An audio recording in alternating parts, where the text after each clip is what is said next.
তারা প্রমাণ করলেন হাসিনা খারাপ কিন্তু হাসিনার নীতি ভালো। সিটি কর্পোরেশন এবং পৌরসভা এই সব জায়গায় বেপরোয়াভাবে অনেক জায়গায় ইতিমধ্যে দলীয় প্রশাসক নিয়োগ করে এই জায়গাগুলোকে কলুষিত করা হয়েছে, যা ইতিমধ্যে একটি রায়ের মাধ্যমেও গতকাল এটা জনগণের সামনে এসেছে।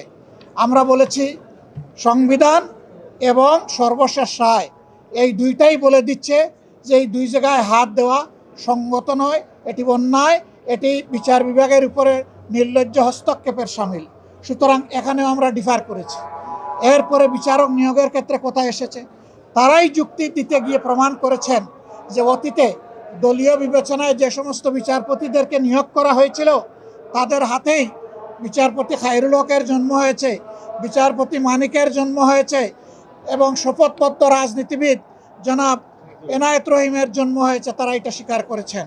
আমরা সেই জায়গাটাই ফোকাস করেছিলাম যে বিচার বিভাগের নিয়োগ যদি নির্বাহী বিভাগের কর্তৃত্বের ভিতরে থাকে তাহলে বিচার বিভাগে এই ধরনের দুর্ঘটনা ঘটতেই থাকবে এবং জনগণ ন্যায় বিচার থেকে বঞ্চিত হবেন।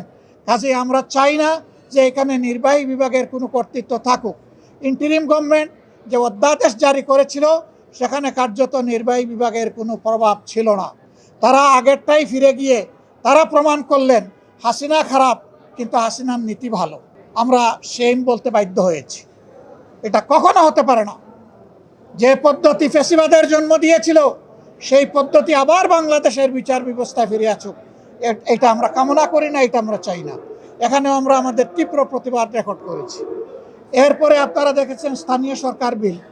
স্থানীয় সরকারের 4টা বিল ছিল, জেলা পরিষদ, উপজেলা পরিষদ, সিটি কর্পোরেশন এবং পৌরসভা।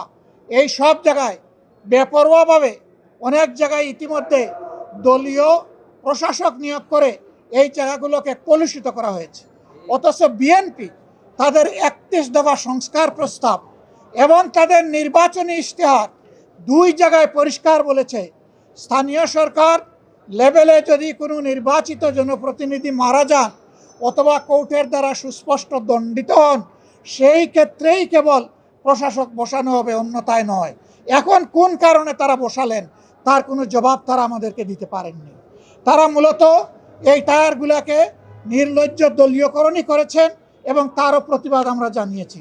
আমরা আশঙ্কা করছি এইভাবে বাংলাদেশের সবগুলো প্রতিষ্ঠানকে দলীয়করণ করা হবে। কার্যত এটি হবে আরেকটা ফ্যাসিজম, কার্যত এটি হবে আরেকটা অলিখিত বাকশাল। আমরা সেই বাকশালও চাই না, আমরা সেই ফ্যাসিজমও চাই না। এই জন্য এই ব্যাপারে আমরা সংবিধান থেকেই যুক্তি উত্থাপন করেছি এবং এই ব্যাপারে অতীতের অনেকগুলা গুরুত্বপূর্ণ মামলা, কুদরতে এলাহি বার্সার সরকার, তারপরে মাজদার হোসেন বার্সার সরকার, এই মামলাগুলো আমরা সামনে এনেছি রেফারেন্স। আমরা আশা করি এইগুলো আপনারাও জানেন। আমরা জনগণের পক্ষে, এই জন্য জনবিরোধী যে আইনগুলো আজকে সংসদে শুধুমাত্র টু-থার্ড মেজরিটির বলে পাশ করা হয়েছে তারই প্রতিবাদ জানিয়ে, নিন্দা জানিয়ে আমরা সংসদ থেকে ওয়াক আউট করেছি। কিন্তু আমরা সংসদ বর্জন করি নাই। আমরা যাব, জনগণের হয়ে কথা বলবো, জনগণের স্বার্থের পক্ষে অবস্থান অক্ষুণ্ণ রাখবো। জনগণের স্বার্থের বিপক্ষে কিছু হলে আমাদের কণ্ঠ আবারও গর্জন করে উঠবে জনগণের অধিকারের পক্ষে ইনশাআল্লাহ তাআলা আজিম। সাংবাদিক বন্ধুগণ, আপনারা পাশে থাকবেন। প্রিয় দেশবাসী, আপনাদের অধিকারের জন্য আমরা লড়াই চালিয়ে যাচ্ছি, লড়াই আমরা চালিয়ে যাব। কোনো অন্যায়ের কাছে আমরা মাথা নত করব না। আল্লাহ হাফিজ। বাংলাদেশ জিন্দাবাদ।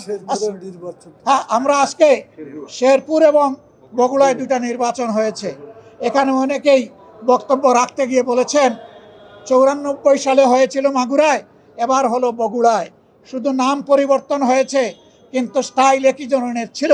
দলীয় সরকারের অধীনে তাদের কমিটমেন্ট ছিল তারা রাষ্ট্রীয় কোনো প্রতিষ্ঠানের উপর হস্তক্ষেপ করবেন না।